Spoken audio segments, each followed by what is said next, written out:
एक समय की बात है कि एक गांव में मोहन नाम का आदमी अपने बेटे सुरेश के साथ रहता था।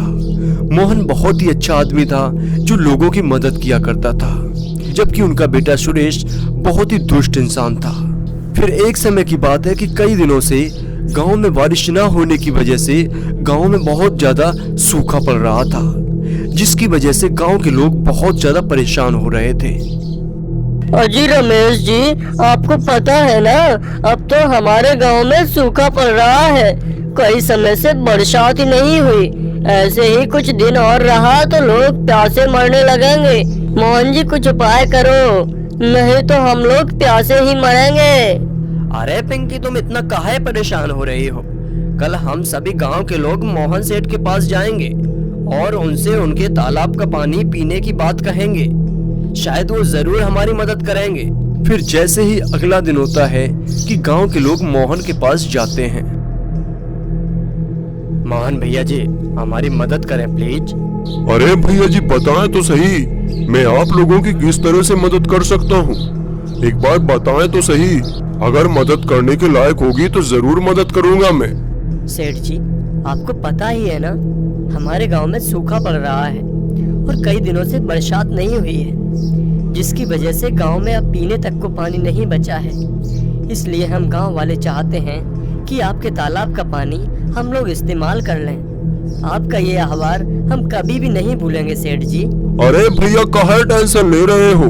ये तालाब सिर्फ मेरे लिए नहीं है, आप सभी गांव वालों के लिए है। आप खुशी खुशी पानी पिए, मुझे कोई दिक्कत नहीं है।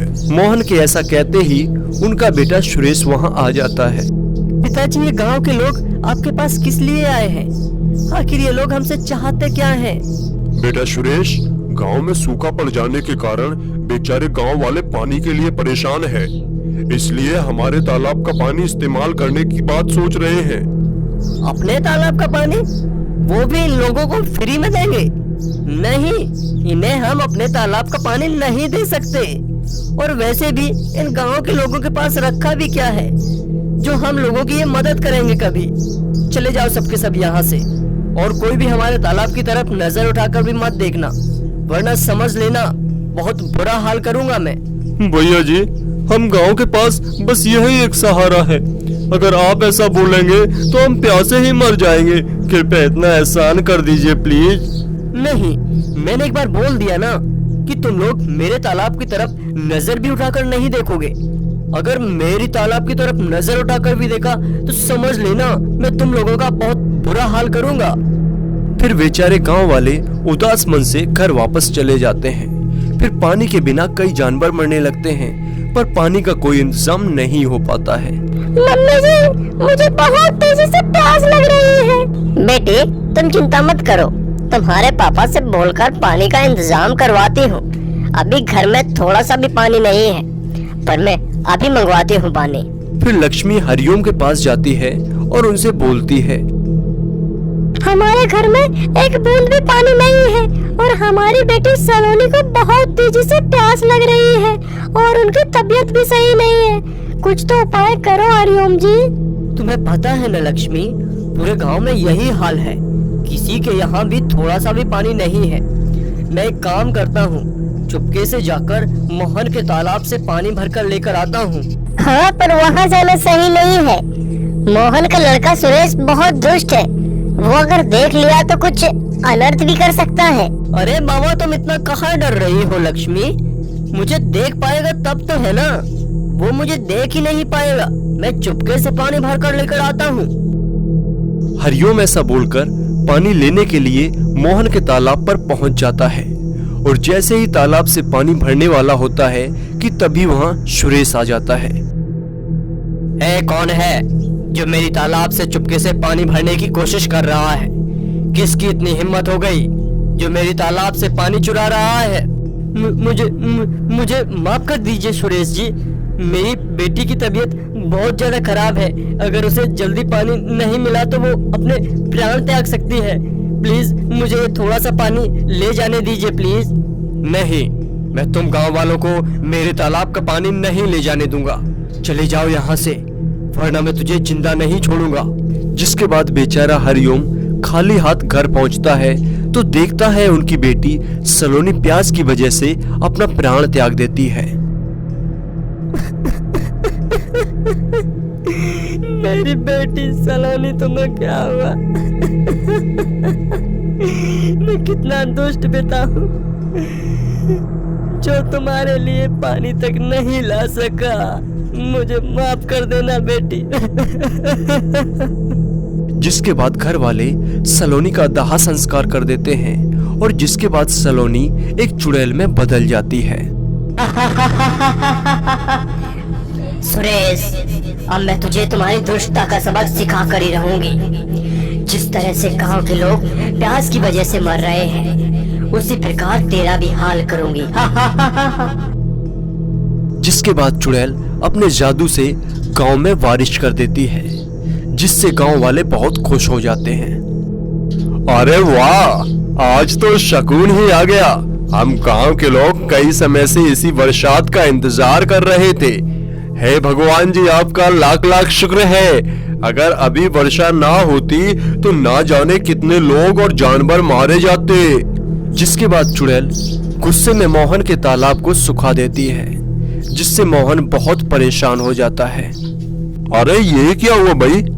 तालाब का तो पूरा पानी सूख गया, जबकि रात भर बारिश हुई है। ऐसा कैसे संभव है? मोहन ऐसा सोच ही रहा होता है कि तभी वहां उनका बेटा सुरेश आ जाता है। क्या हुआ पिताजी, कैसे परेशान से लग रहे हो? अरे बेटा, पता नहीं अचानक हमारी तालाब कैसे सूख गई, जबकि कल रात भर बारिश हुई है। कुछ भी समझ नहीं आ रहा मुझे, ऐसा कैसे हो सकता है? हाँ पिताजी, ऐसे कैसे हो सकता है? तो फिर हम लोग कहाँ से पानी पिएंगे? गांव वाले अपने यहाँ पानी पीने नहीं देंगे हम लोगों को। जिसके बाद मोहन एक पंडित को बुलाता है और उनसे उस तालाब के बारे में पूछता है।